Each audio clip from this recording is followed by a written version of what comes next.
the beloved, para sabihin itong mahalagang mensahe ng Panginoon sa mga believers sa Ephesus.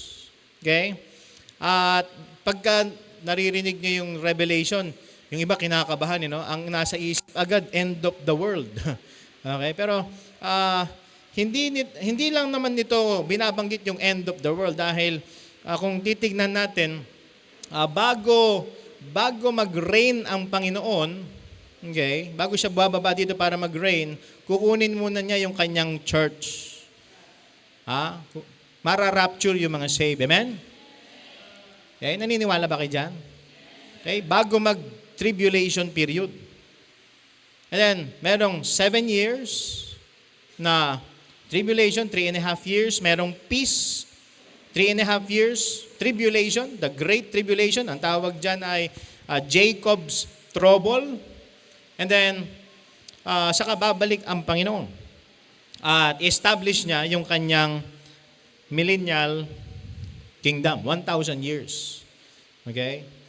So, pag binasa niyo ang Book of Revelation, punta kayo sa Revelation chapter 1. Revelation chapter 1 verse 3. Huwag kayong matakot, basahin. Sino sa inyo nabasa na yung Book of Revelation? Kakaunti pa lang. Okay? So anong dahilan? Bakit hindi nabasa ng iba? Natatakot ba kayo? Huwag kayong matakot. Anong sabi dito? Revelation chapter 1 verse 3. Okay? Nakikinig ba kayo? Revelation chapter 1 verse 3. Ano sabi dyan? Blessed is he that readeth. Oh. Hindi kayo dapat matakot, basahin niya.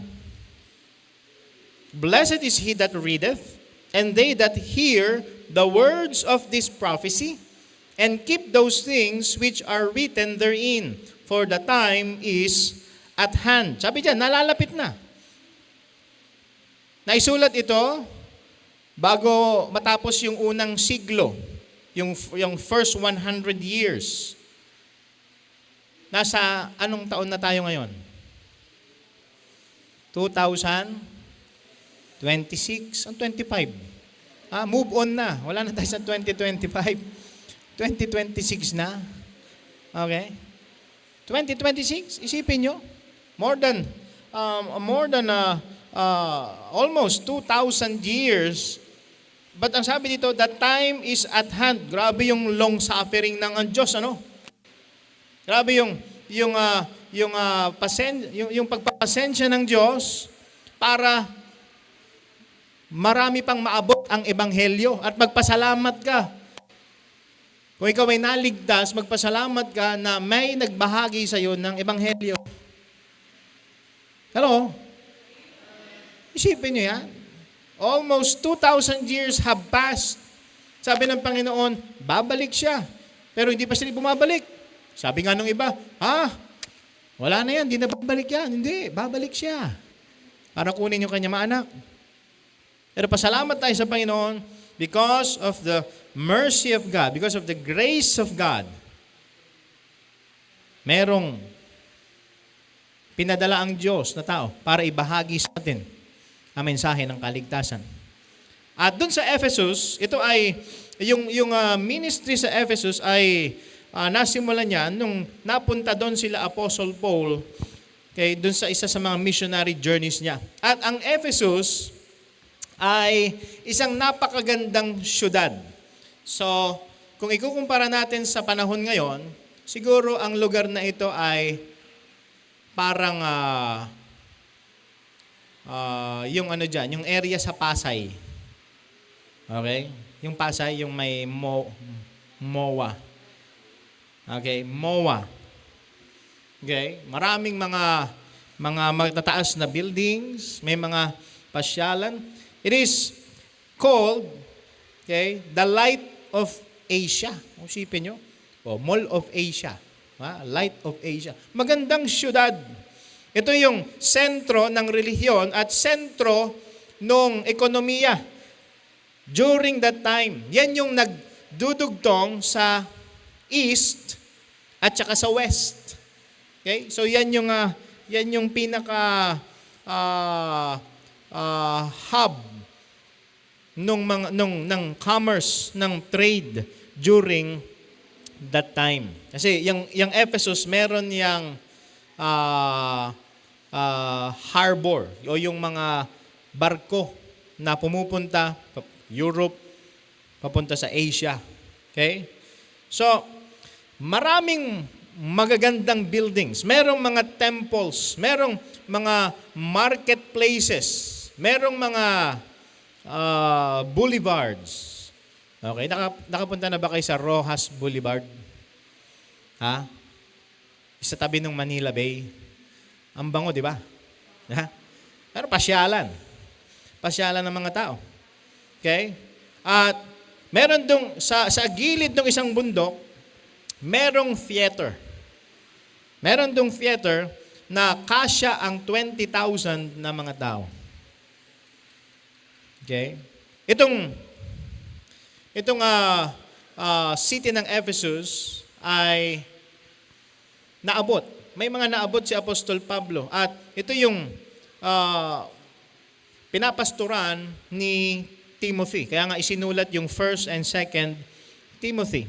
And then, si John, yung nagsulat, ginamit ng Diyos para isulat yung Revelation, si John, naging pastor din siya doon sa Ephesus. Subalit, itong city na ito ay dinedicate sa isang Diyos-Diyosan na ang pangalan ay Diana. Okay? Hindi si Diana, ha? Diana. Okay? Sa Greek mythology. So, itong ginawan nila ng temple itong si Diana. At itong center of worship na ito, matindi yung kasamaan na ginagawa. Isipin nyo, mag-o-offer sila ng mga bata. And then, magko-commit sila ng mga sexual acts, yung mga tao, as part of worship. Now, yan ba talaga ay worship? Hindi. That is immorality. Okay? Hindi ganyan yung nais ng Panginoon na pag-worship ng mga tao sa Kanya. So, nagkaroon ng lumago yung ministry. At mababasa natin dito sa Revelation chapter 2 na meron silang paglilingkod na ginagawa. Sabi dito sa verse number 2, I know thy works. So, meron silang service. Thy labor. O hindi lang basta-bastang service, but labor. Hindi lang 8 hours.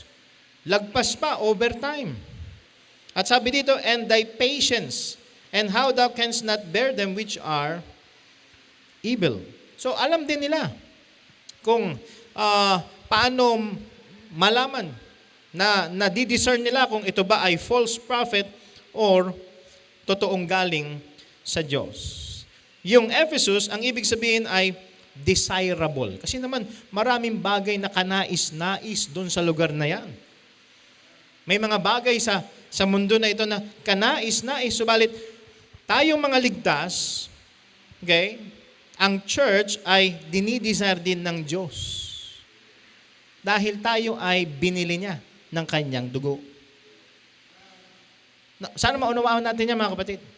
Tayo'y binili ng Panginoon. We were redeemed by the blood of Jesus Christ.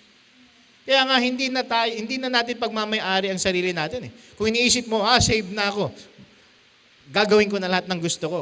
Nagkakamali ka. Bakit? Hindi ikaw may-ari ng buhay mo.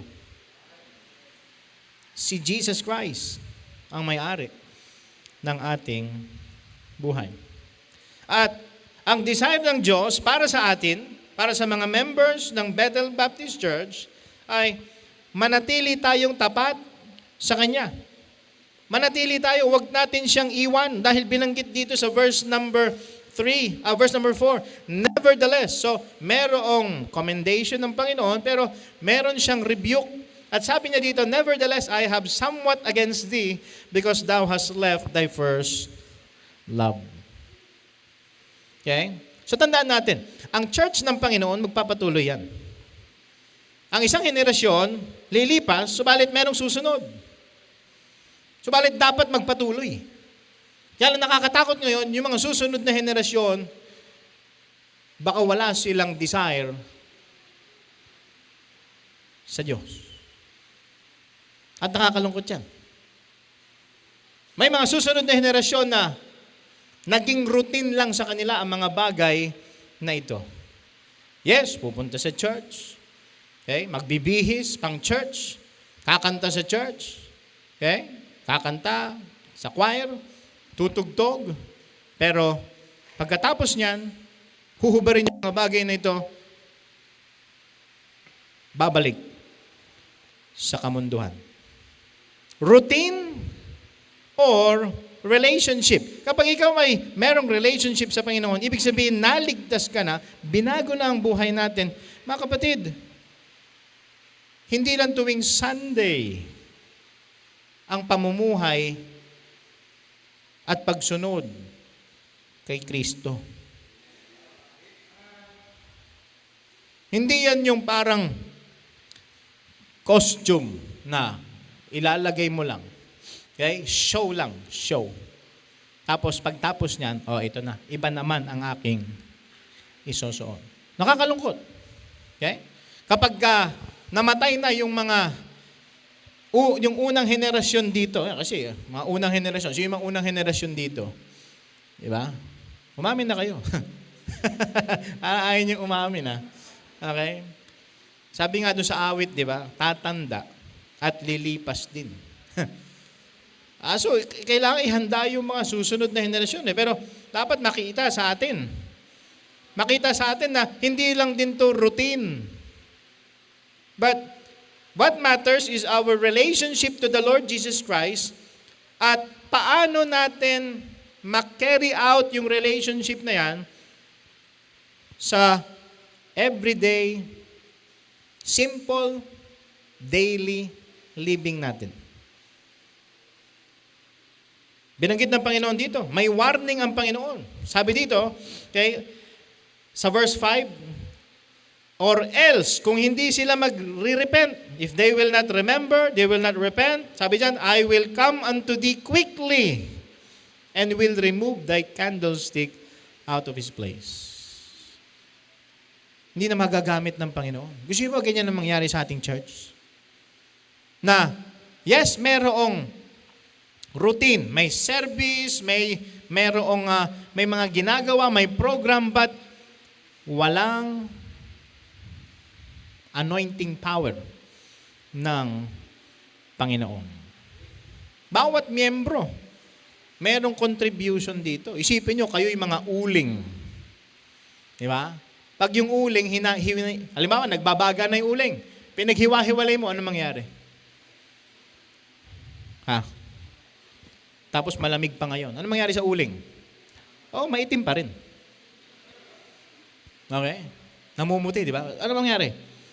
Nawawala yung baga. Kailangan sama-sama eh. So, kung hindi mo makikita yung kahalagahan na, part ako ng Bethel Baptist Church, I am contributing either to the life or to the death of this church. Kailangan makita natin yung reality na yan. Nawala na yung balance nitong mga members sa Ephesus, ng mga believers sa kanilang love at sa kanilang labor. Kaya first, makita natin dito, verses 2 to 3 and verse number 6, okay? The saints' recognition. The saints' recognition.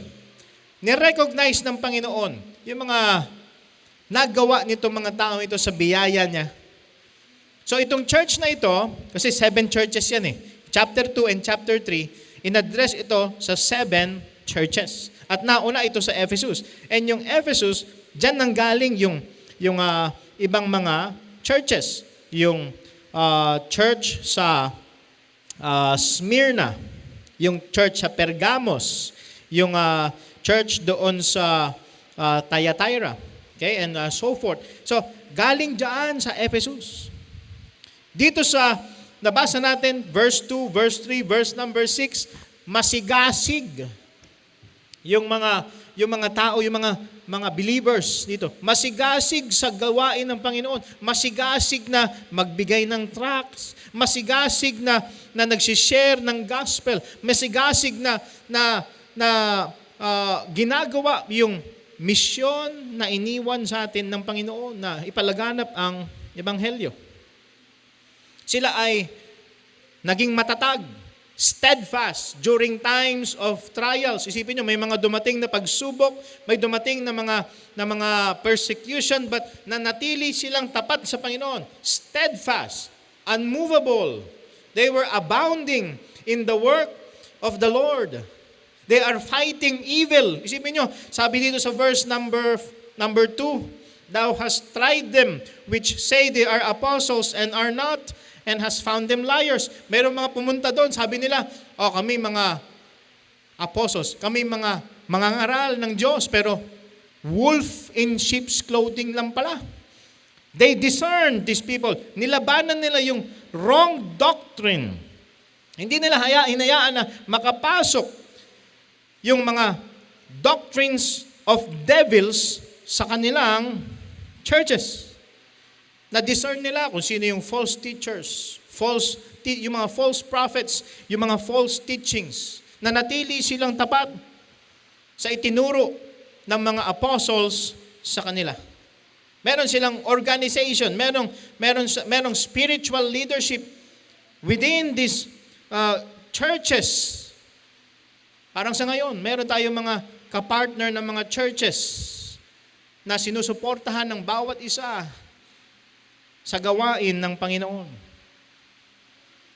Nirecognize yung mga bagay na nagawa para sa Panginoon.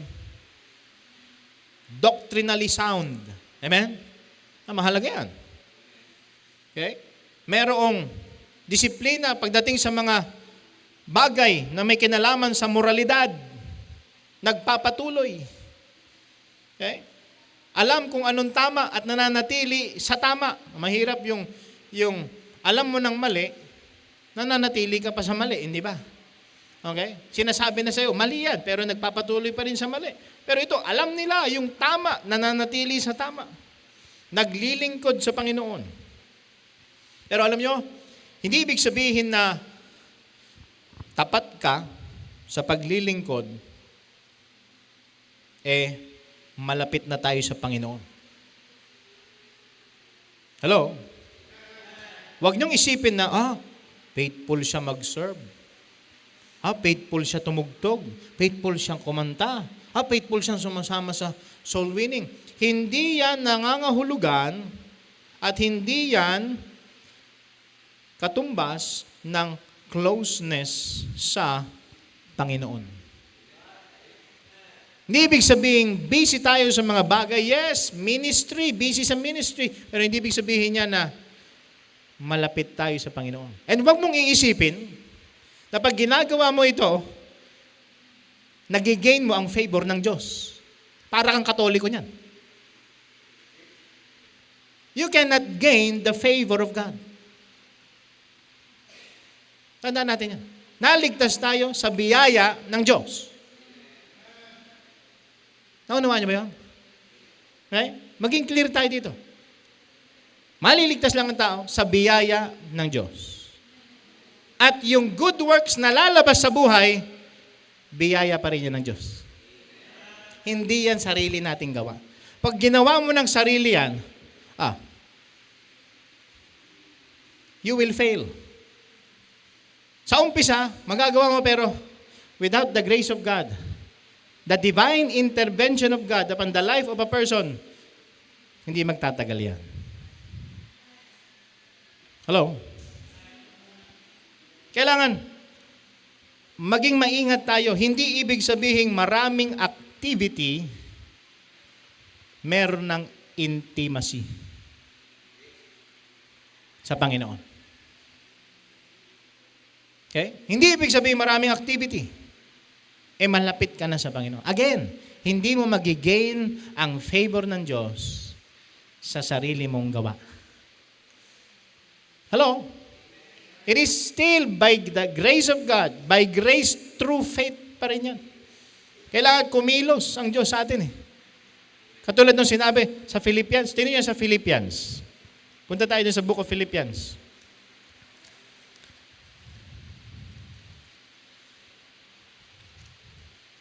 Philippians chapter 2. Anong sabi dyan sa verse number 12? Verse 12 and verse 13. Wherefore, my beloved, as ye have always obeyed, not as in my presence only, but now much more in my absence. Ano sabi dyan? Work out your own salvation with fear and trembling. O pastor, nagtuturo ba yun ng work salvation? No, anong sabi dyan? Hindi work for. Sabi dyan, work out. Ano ba yung bagay na wino-work out mo? Yung bagay na mayroon ka na. Naunawaan? Okay? Nag-work out ka para ma-build up yung muscle. Oh, nag-work out ka ba para magkaroon ng muscle? No, andyan na yung muscle. I-develop mo na lang. You work out your own salvation with fear and trembling.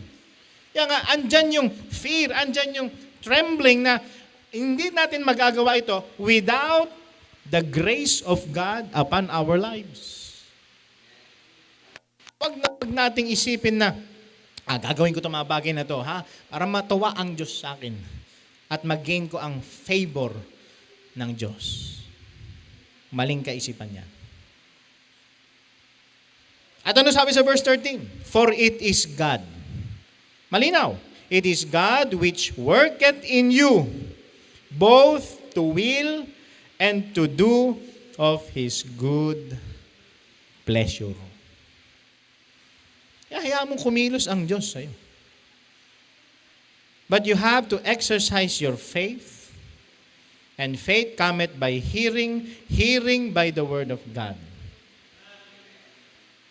Let the grace of God work in your life. Kaya mo mag-work yan. Katulad lang yan ng pagbukas ng gripo. Paano ka makakakuha ng tubig? Buksan mo yung gripo. Ganun din. Saan galing yung tubig? Doon sa dam. Saan galing yung grace? Sa Panginoon. Naunawaan po natin. Kaya nga hindi yung activity ang magdedetermine ng intimacy natin sa Panginoon.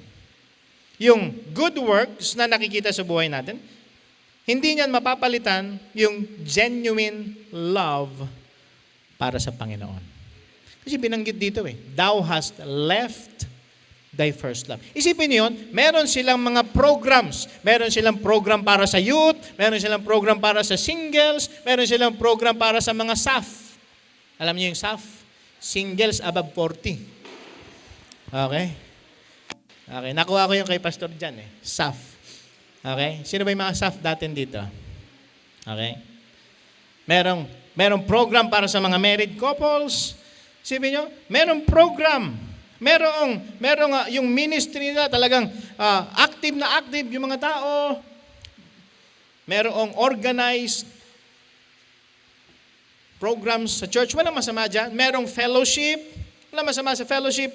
But kung magfo-focus tayo sa fellowship at kakalimutan natin yung fellowship sa kapwa-believer, kung ang iisipin natin, kailangan makipag-fellowship ako sa believers, tapos iiwan natin yung fellowship sa Panginoon,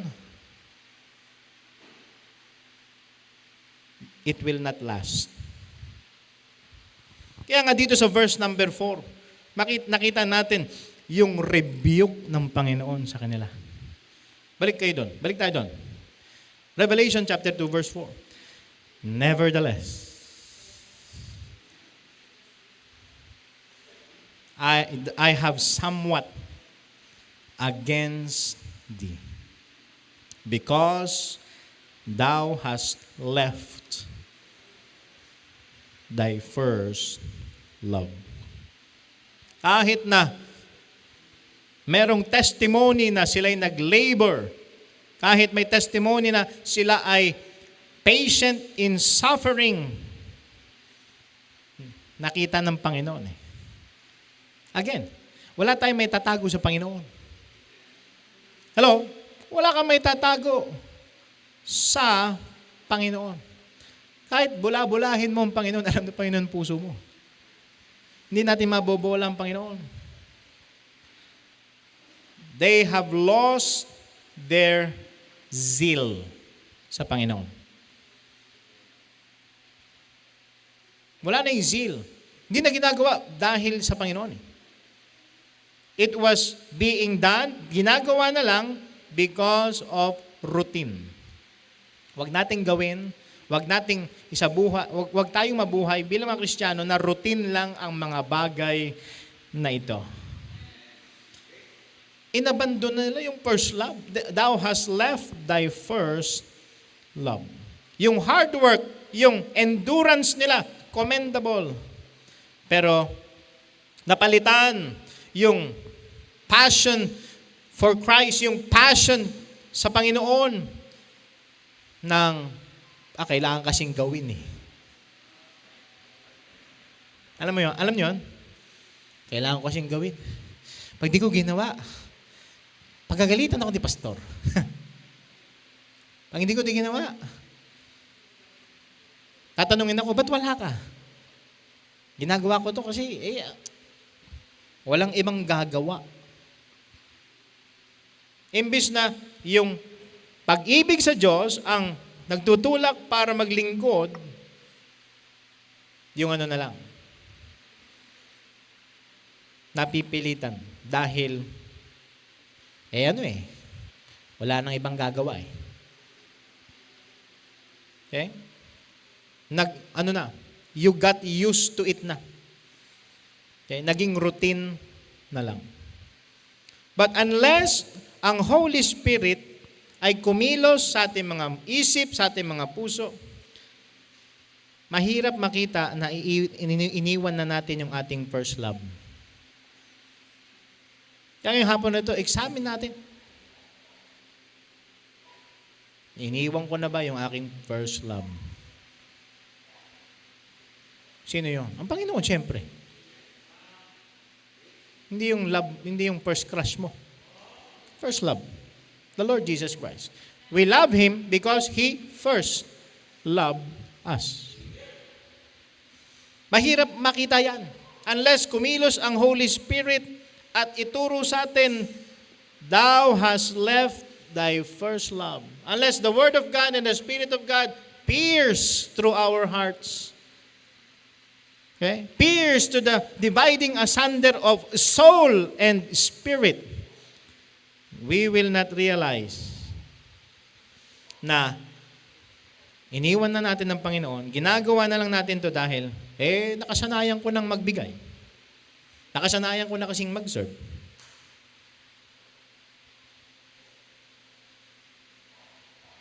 Hindi nila pinabayaan yung gawain ng Panginoon, pero pinabayaan nila ang Panginoon. Pwede mangyari yan. Pwede mangyari yan. Hindi papabayaan yung ministry, pero yung master, pinabayaan na.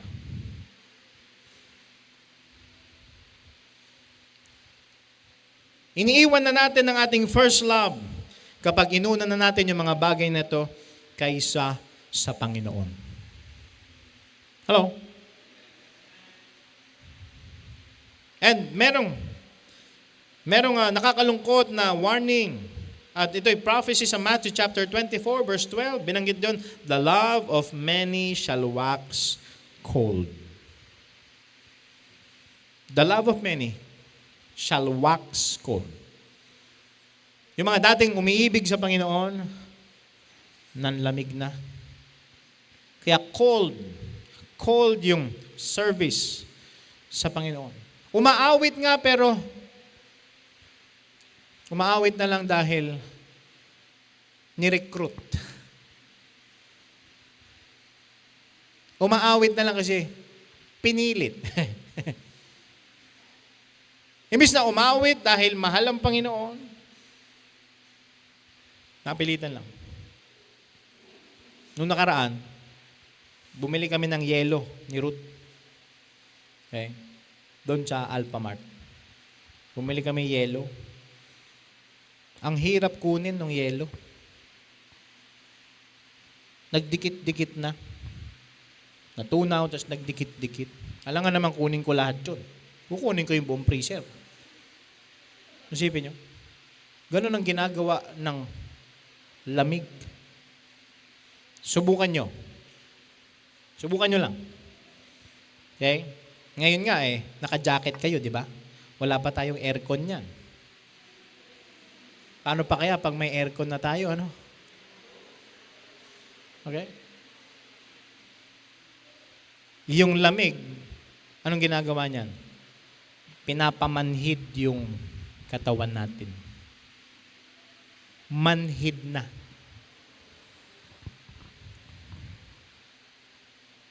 At anong dahilan? Bakit nagkakaroon ng ganitong problema? Pag tayo, puro serve. Wala masama maglingkod sa Panginoon, pero kapag wala na tayong oras para mag-spend ng time, wala na tayong oras para bigyan ng oras ang Panginoon para kausapin tayo. Kasi kinakausap naman tayo ng Panginoon sa pamamagitan ng salita niya. Kung wala na tayong oras para mag-pray sa Panginoon, we are leaving our first love. We are abandoning our first love. Tingnan niyo sa Mark chapter 12 verse 30. Mark chapter 12. Okay pa ba kayo? Mark chapter 12 verse 30. Anong sabi diyan? And thou shalt love the Lord thy God with all thy heart, with all thy soul, with all thy mind, and with all thy strength. This is the first commandment. Kung mahal mo ang Panginoon, bibigyan mo siya ng oras para makausap ka at makausap mo siya. Iniwan na natin yung ating first love kapag hindi na tayo masayang nagbibigay. Hello? Pag wala ng joy sa pagbibigay, pag nakikita yung offering envelope, di ba? Pag tinignan pag dumating yung sweldo, ay, itatights na naman. Mission na naman. Building na naman. Tapos sa susunod, church vehicle na. Di ba? Pero wala pa naman tayong church vehicle. Okay? We are leaving our first love when giving is not cheerful anymore. Tingnan niyo sa 1 John. 1 John chapter 3 verse 17. 1 John chapter 3 verse 17. Anong sabi dito? But whoso hath this world's good, and seeth his brother have need, and shutteth up his bowels of compassion from him, how dwelleth the love of God in him? Dito nga May question dito Nakita mo, yung mga missionary, sinuko yung buhay sa Panginoon, pupunta sa ibang bansa para abutin yung mga tao, para makilala nila ang Panginoon. Meron silang need. Seeth his brother have need, and then shutteth up his bowels. Ibig sabihin, binaliwala niya yung compassion ng Panginoon na kumikilos sa kanya para tumulong. Sabi diyan, how dwelleth the love of God in him. And we are abandoning our first love kapag hindi na natin tinatrato ang iba ng mayroong respeto. Tingnan niyo sa John chapter 13. John chapter 13. John chapter 13 verses 34 and 35. Okay pa ba kayo? Yung iba tulog na yata. John 13, 34, 35. Ano sabi dito? A new commandment I give unto you, that ye love one another. As I have loved you, that ye also love one another. But this shall all men know, by this shall all men know that ye are my disciples, if ye have love one to another. Okay? And kapag mahal natin ang isa't isa, pag ang mga members ng church nagmamahalan, may respeto. Naunawaan? Kapag mahal mo ba yung tao, respetuhin mo? Okay, anong sagot? Parang yung pusa dun sa taxi. Okay? Siyempre, kung mahal mo ang tao, respetuhin mo. Kung mahal mo ang Diyos, respetuhin mo ang Diyos. We should treat each other. Lalo na yung mga kapwa mananampalataya natin. Bakit? Sabi ko nga kanina dun nag-preach ako sa Hebron, yung ating love, okay? Yung love natin, gauge yan. Yung actions na nagmumula sa pusong nagmamahal sa Diyos at nagmamahal sa kapwa, gauge yan. Yan yung nagpapakita kung puno tayo ng pagmamahal. Sino sa inyo nakita na yung dami ng crudo dun sa fuel tank ng sasakyan niya? Nakita nyo na ba kung gaano kadami? Paano malalaman? Kung puno pa, kung kalahati na lang, 1/4 na lang, o paubos na? May?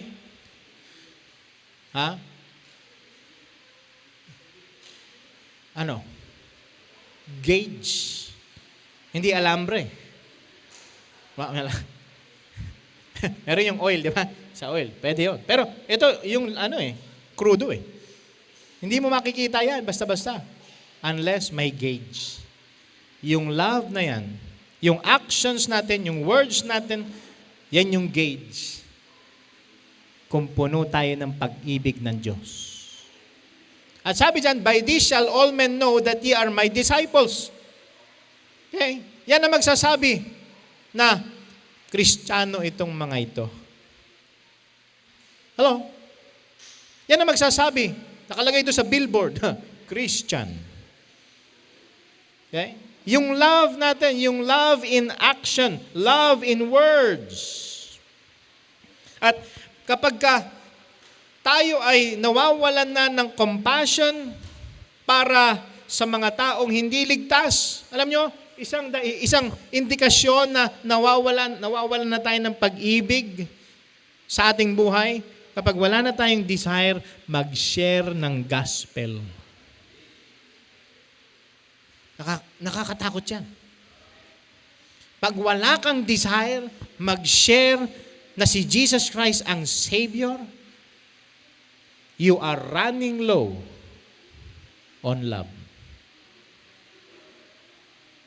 Pa-empty na. O, delikado yan. Ano pa mga kapatid? Kapag mas iniisip natin yung opinyon ng mundo, yung sasabihin ng mga tao kesa sa approval ng Panginoon. At ano pa? Kapag hindi tayo natututong magpatawad.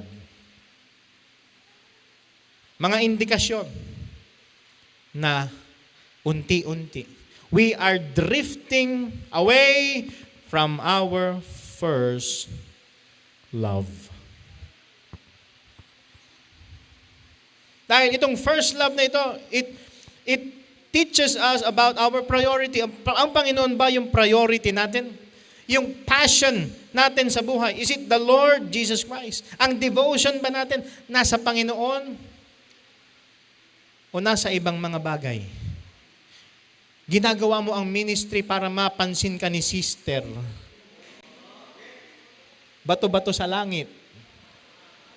Okay. Okay? Ginagawa mo ito para mapansin ka ng mga tao. Para mapalakpakan. Okay? Ayun dito, pagka may choir, di ba, pumapalakpak eh. Okay? Gusto ko rin mapalakpakan ako.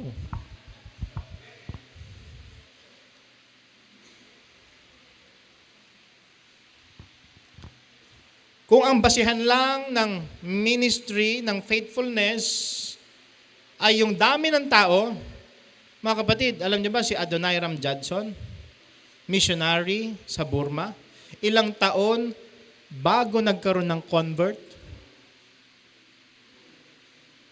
Pero, hindi siya failure. Dadalhin ko itong mga taong ito para makita nila ako yung pinakamagaling mag-invite sa church. Nasaan yung love ng Panginoon dyan? Iimbitahan ko itong mga ito para makapakita ko sa inyo, pag wala ako dito, wala itong mga taong ito. Nasaan ang pag-ibig ng Panginoon? Nangyayari itong spiritual drifting away from our first love, nangyayari yan unti-unti at hindi natin napapansin. Pero mga kapatid, kailangan magkaroon tayo ng examination ngayon eh. Yung pag-ibig ba sa Panginoon, napalitan na lang ng routine?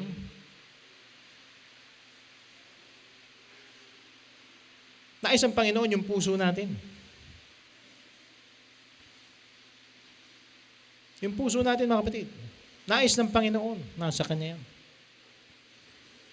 Kaya nga, meron ditong binigay na steps for restoration. May pag-asa pa, amen? Hello? Okay? There are steps to restoration. Binigay sa atin dun sa verse number 5. So una, nakita natin the saints recognition. Number 2, the Savior's rebuke. But point number 3, we see here the steps for restoration. Kung nais mong makabalik, okay, you have to do it one small step at a time. Narinig niyo ba yun? One small step at a time. Hindi yun yung malakihang step. No. One small step going back to our first love. Marahil naranasan mo na ito, meron kang excitement, meron kang enthusiasm. Naranasan mo na ito. Sino sa inyo nung bagong save ka, naaalala mo? Ha? Sino dito save? Yan. Naalala mo ba nung bagong ligtas ka? Nag-church ka ba dahil pinilit ka? Kambing lang yung pinipilit mag-church. Hindi yun tupa. Pag ang tunay na naligtas, nakilala ang Panginoon, masaya siya. Uy, niligtas ako ng Panginoon. Mahal ko ang Panginoon. Pupunta ako doon sa Bethel Baptist Church. Magwo-worship ako doon. Hindi para sa attendance, hindi para mapansin ako doon, but para sa Panginoon. Naalala niyo ba yan? Nung unang beses, nung naligtas ka, naalala mo ba kung paano yung pag-ibig mo sa Panginoon? Ano nangyari ngayon? Tingnan natin, evaluate natin. Anong nangyari ngayon? Katulad din sa mga mag-asawa, di ba? Okay? Sa mga mag-asawa, merong honeymoon stage. Okay? Tinuturo yan sa marriage counseling. Merong honeymoon stage, tapos merong disillusion stage, tapos maturity. Okay? Sa mga mag-asawa, nakaka-relate yung mga may asawa. Sa mga kabataan, alamin nyo muna ibig sabihin ng tatlong yon. Okay? Ano po yung disillusion? Secret. Okay? Pero merong honeymoon stage eh. Di ba? Kapag nanliligaw ka pa lang, talagang dahil gusto mong makuha yung puso. Ba? Not just the heart, but also the hand. Di ba? Oh. Okay? Brother Japet, di ba? Nung niligawan mo si Sister Ana, naalala mo yun? Bumabiyahe ka mula Pag-asa, papunta sa... di ba? Habang nagmomotor, excited eh. Di ba? Naalala mo ba yun? Si Brother Mark, nung unang narinig mo yung yes ni Sister Nikki, di ba talagang nag-uumapaw? Ha? Ay, ikaw yung nag-yes. Di ba? Nag-uumapaw yung pag-ibig. Na gagawin mo ang lahat. Sabi pa nung iba, ibibigay kong bituin para sa iyo. Tatawirin ko lahat ng dagat para sa iyo, lahat ng karagatan. Sama mo na yung Arctic Ocean. Diba sabi niya? Ibibigay ko sa iyo ang buwan para sa taong mahal mo. Ganon din sa bagong trabaho. Excited ka sa bagong trabaho. Yes, may bago kong trabaho, pero habang tumatagal, Ano nangyayari sa trabaho? Di ba? Papasok ka na lang. At buong oras ng trabaho, wala pa bang alas 5? Di ba? Routine, nagiging routine. Okay? Kapag nung tayo bagong naligtas, excited, parang hindi mo ma-explain yung kagalakan mo sa paglilingkod sa Panginoon kahit pagod. Naalala ko dati nung nagsa-start pa lang tayo dito. Hindi pa kami dito nakatira dati. Umuwi pa kami dun sa La Loma. Kahit pagod. Okay, kahit pagod. Kasi buong araw may service, tas uuwi, babiyahe. Pero may kagalakan sa puso. But anong nangyari? Nawala ang excitement. Dati naglilingkod tayo sacrificially, naglilingkod tayo unselfishly. Pero ngayon iniisip na natin, tagal-tagal ko na nagsuserve eh. Dapat sila mag-serve sa akin.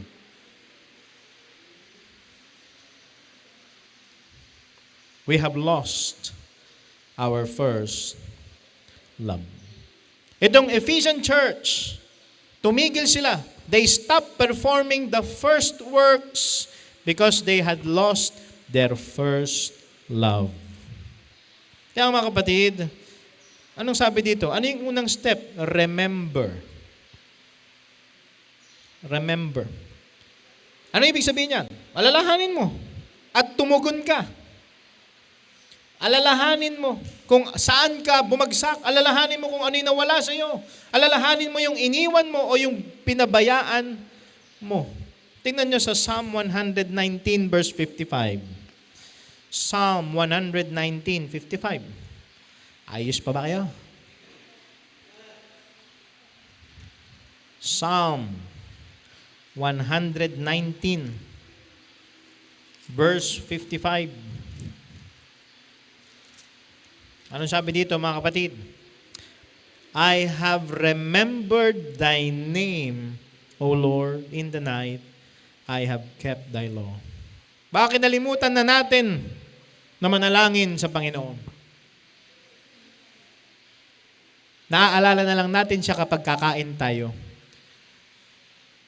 Pero yung makipag-usap ka sa Kanya, paggising sa umaga at bago matulog sa gabi, wala na. Kinalimutan na ang salita ng Diyos. Psalm 42. Verses 5 to 6. Psalm 42, 5 and 6. Ano sabi dito? Why art thou cast down, O my soul?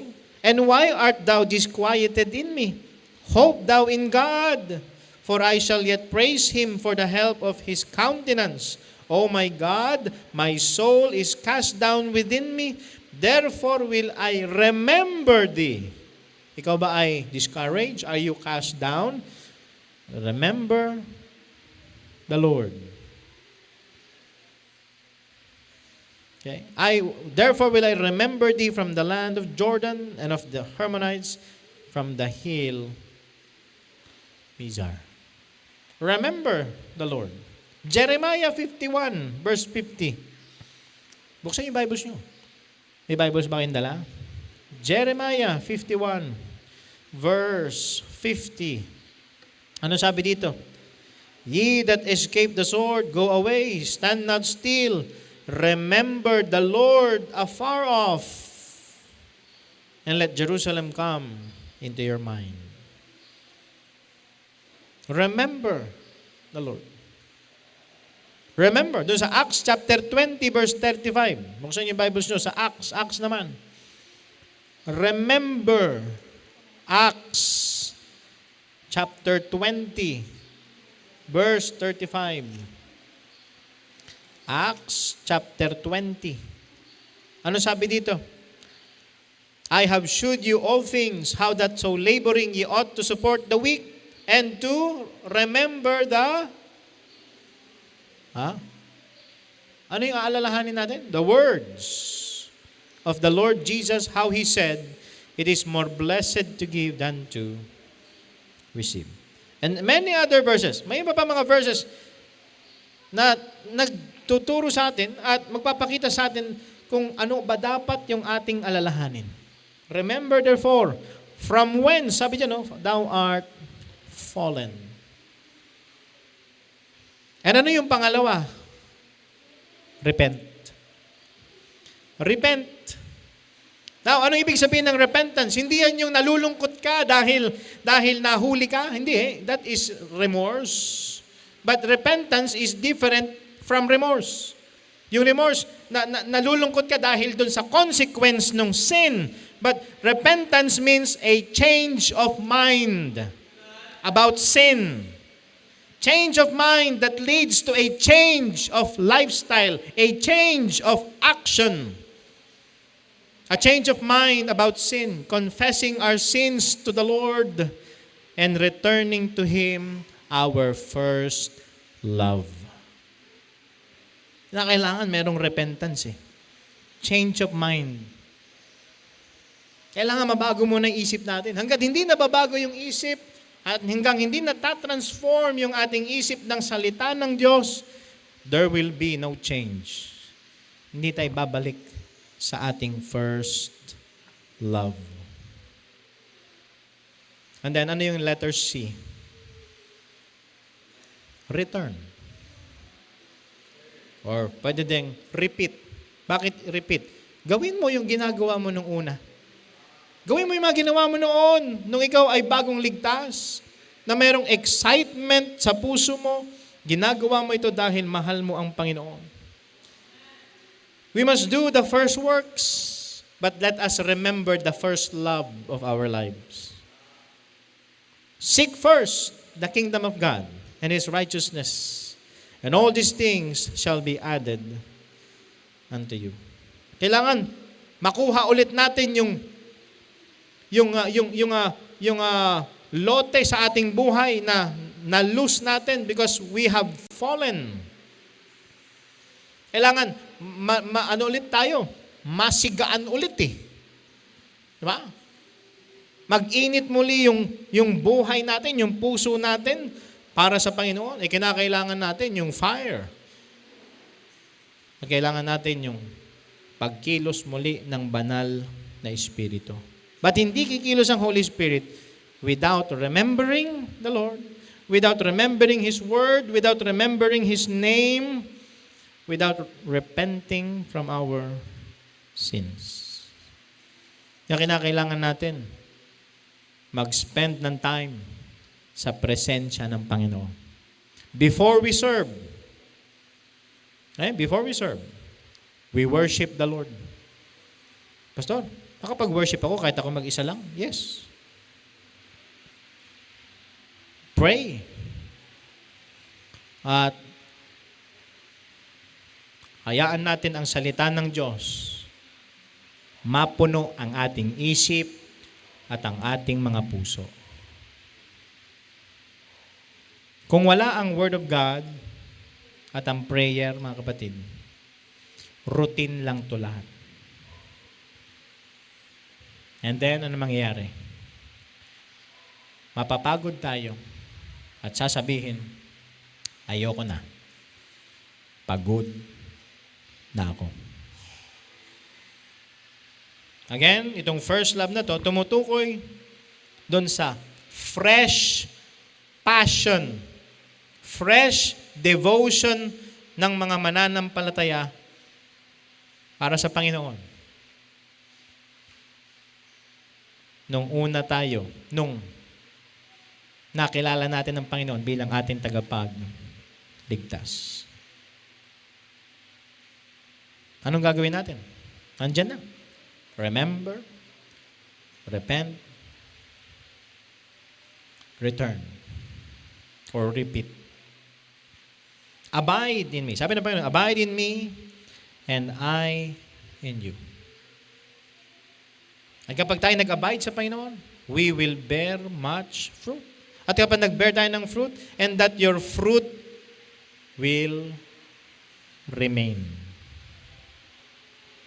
Kaya nga, kapag nag-aalab yung pag-ibig ng Diyos sa atin, mapapakita natin yan sa mga kapatid natin sa Panginoon.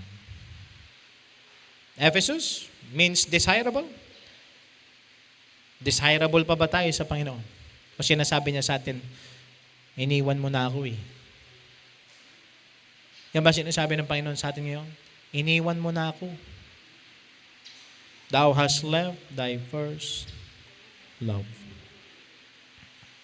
Kaya pag tinignan nyo itong Revelation chapter 2 verse 7, binanggit yung tree of life sa mga overcomers. Kapag ka na-overcome natin itong imbalance pagdating sa service at sa ating personal relationship sa Panginoon, okay, we enjoy the presence of God.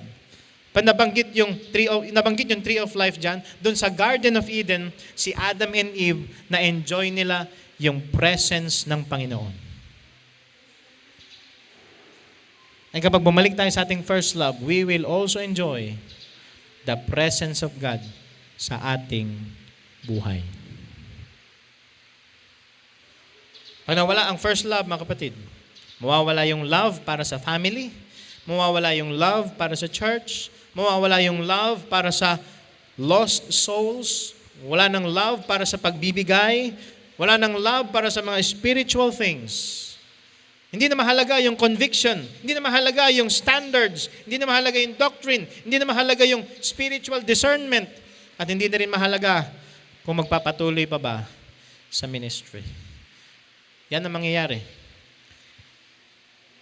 kung iiwan natin ang ating first love.